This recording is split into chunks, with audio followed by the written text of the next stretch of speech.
नमस्कार, सुलगता सवाल देख रहे हैं आप और मैं हूं आपके साथ दिव्या सिंह। राजनीति में कब कौन आपका साथ छोड़ दे कहा नहीं जा सकता, क्योंकि सियासत में लोग अपना फायदा देकर पाला बदलते हैं और चुनाव हो या नहीं पर लोगों के जाने का सिलसिला नहीं रुकता।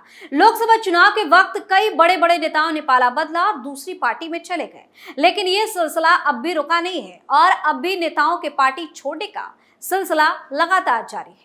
अब एक बार फिर से एक बड़े नेता ने विपक्षी पार्टी को छोड़कर बीजेपी का दामन थाम लिया है, जिसके बाद कई तरह के सवाल सुलग रहे हैं।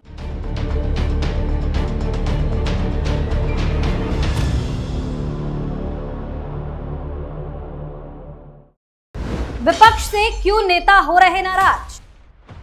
क्या विपक्षी पार्टियों पर नेताओं को नहीं है भरोसा? आम आदमी पार्टी से क्यों नेताओं का हुआ मोहभंग? आपके पूर्व एमएलए ने बीजेपी का क्यों थामा हाथ? लक्ष्मीनगर से आम आदमी पार्टी के पूर्व विधायक नितिन त्यागी ने भाजपा का दामन थाम लिया है। केंद्रीय मंत्री हर्ष मल्होत्रा और भाजपा प्रदेश अध्यक्ष की मौजूदगी में नितिन त्यागी ने बीजेपी ज्वाइन की है। पिछले दिनों लोकसभा चुनाव के दौरान पार्टी के खिलाफ गतिविधियां करने को लेकर आम आदमी पार्टी ने नितिन त्यागी को पार्टी से सस्पेंड कर दिया था। आपके पूर्व विधायक नितिन त्यागी को सस्पेंड करने के पीछे का कारण लोकसभा चुनाव 2024 के दौरान पार्टी विरोधी गतिविधियां एक बड़ा कारण था। आम आदमी पार्टी के दिल्ली संयोजक गोपाल राय ने जब उन्हें सस्पेंड किया था, उस टाइम पत्र में कहा था कि नितिन त्यागी लोकसभा चुनाव 2024 के दौरान पार्टी विरोधी गतिविधियों में शामिल रहे हैं। पार्टी ने अनुशासनात्मक कार्यवाही लंबित रहने तक उन्हें प्राथमिकता सदस्यता से सस्पेंड करने का फैसला किया था। दरअसल लोकसभा चुनाव के दौरान दिल्ली के मुख्यमंत्री अरविंद केजरीवाल दिल्ली की महिलाओं को हर महीने 1000 रुपए देने का ऐलान किए थे, जिस पर नितिन त्यागी ने अपना विरोध दर्ज कराया था और सोशल मीडिया पर पोस्ट डाल करके इस योजना से अपने आप को अलग किया था।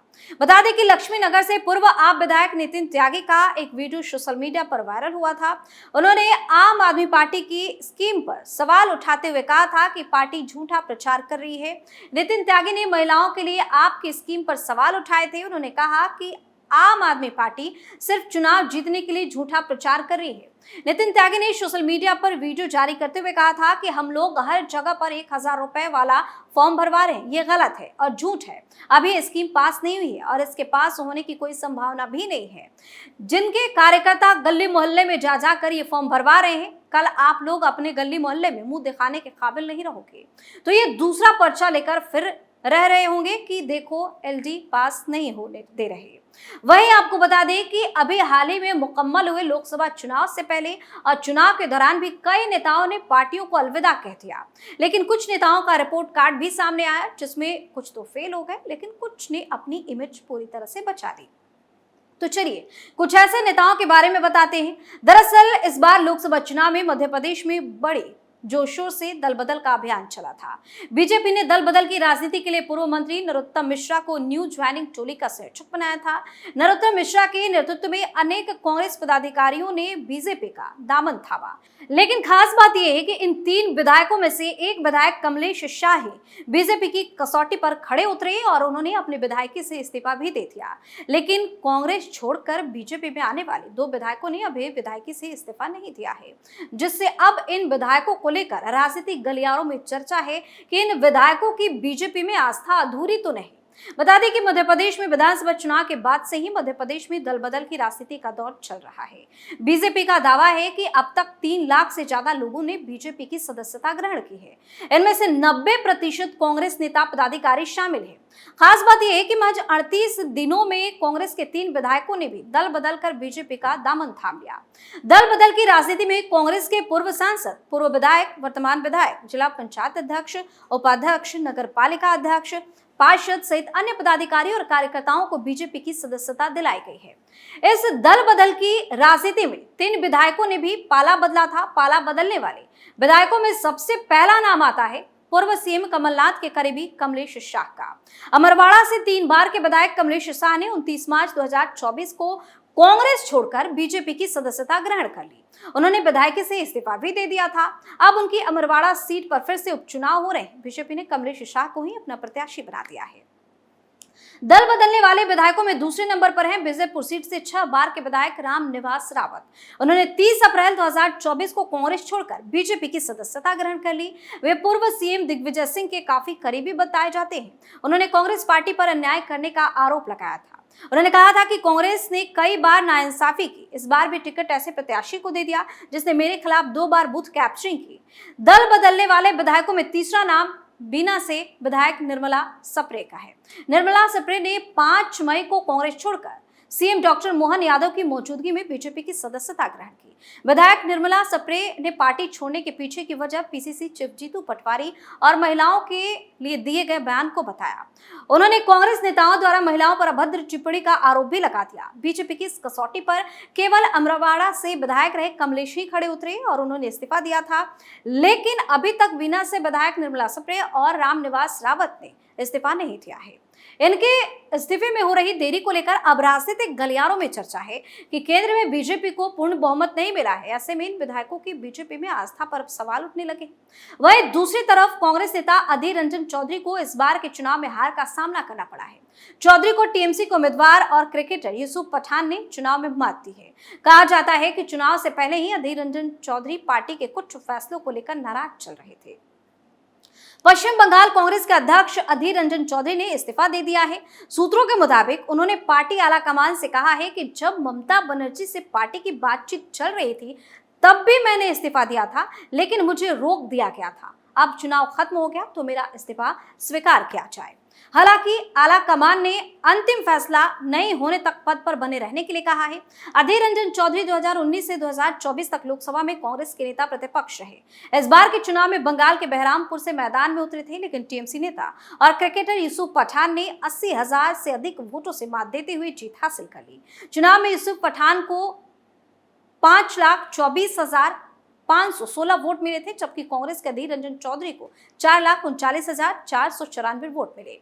अधीर रंजन चौधरी पश्चिम बंगाल की सियासत के बड़े नाम है। ये आज की बात नहीं है। वह बरसों से बतौर विपक्ष के नेता पश्चिम बंगाल में ममता सरकार से लड़ते आए हैं। पार्टी आलाकमान के साथ अधीर रंजन के मतभेद उस समय खुलकर सामने आ गए थे जब बंगाल में कांग्रेस ममता बनर्जी की पार्टी से गठबंधन को लेकर चर्चा कर रही थी। माना जाता है कि अधीर रंजन चौधरी टीएमसी के साथ गठबंधन के पक्ष में नहीं थे। अधीर रंजन चौधरी बंगाल के मुख्यमंत्री ममता बनर्जी के उस बयान पर नाराज हो गए थे जिसमें उन्होंने कहा था कि सबसे पुरानी पार्टी 40 सीटें जीतेगी या नहीं, ये भी कहना मुश्किल है। ममता के बयान पर पलटवार करते हुए अधीर रंजन चौधरी खुलकर बंगाल की सीएम ममता बनर्जी के विरोध में उतर आए थे। अधीर रंजन ने यह कह दिया था कि अगर इंडिया ब्लॉक का कोई नेता ऐसा कहता है तो ये दुर्भाग्यपूर्ण है। ममता बीजेपी से डरती है, इसलिए अपना रुख बदल रही है। पश्चिम बंगाल में लोकसभा की 40 सीटें हैं। इस बार के चुनाव में कांग्रेस पार्टी को केवल 1 सीट पर जीत मिली है। वहीं बंगाल की सत्ताधारी पार्टी टीएमसी 29 सीटों पर चुनाव जीतने में सफल रही है। वहीं बीजेपी के खाते में मात्र 12 सीटें आई। इस बार के चुनाव में टीएमसी को पिछले चुनाव की तुलना में 7 सीटों का फायदा हुआ, जबकि कांग्रेस को 1 सीट का नुकसान उठाना पड़ा है। वहीं बीजेपी को 6 सीटों का नुकसान हुआ है। इतना ही नहीं, महाराष्ट्र में एमवीए में भी खटपट देखने को मिल रही है। दरअसल लोकसभा चुनाव के बाद महाविकास अघाड़ी की संयुक्त प्रेस कॉन्फ्रेंस में महाराष्ट्र के पूर्व मुख्यमंत्री पृथ्वीराज चौहान ने आगामी विधानसभा चुनाव को लेकर महाविकास अघाड़ी एक साथ लड़ने का ऐलान किया। इसके अलावा उद्धव ठाकरे ने भी पृथ्वीराज चौहान की बात को दोहराया।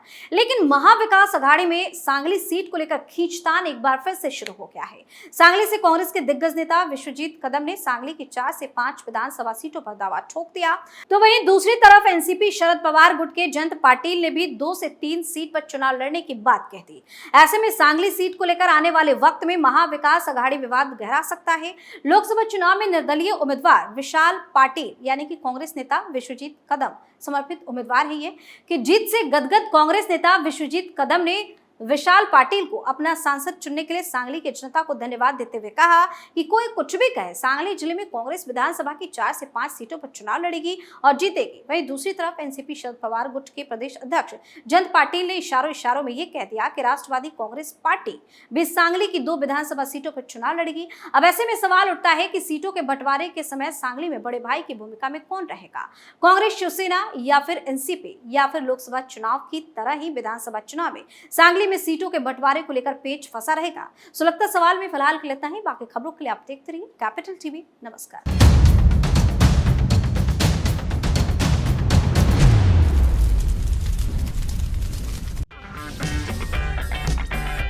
अगर आपको हमारा वीडियो पसंद आया हो तो इसे लाइक करें, हमारे चैनल को सब्सक्राइब करें और हाँ, बेल आइकन दबाना ना भूलें ताकि आप तक हमारे वीडियो की नोटिफिकेशन पहुंचती रहे। आप अपना सुझाव हमें कमेंट बॉक्स में दे सकते हैं। हमारे साथ जुड़ने के लिए शुक्रिया।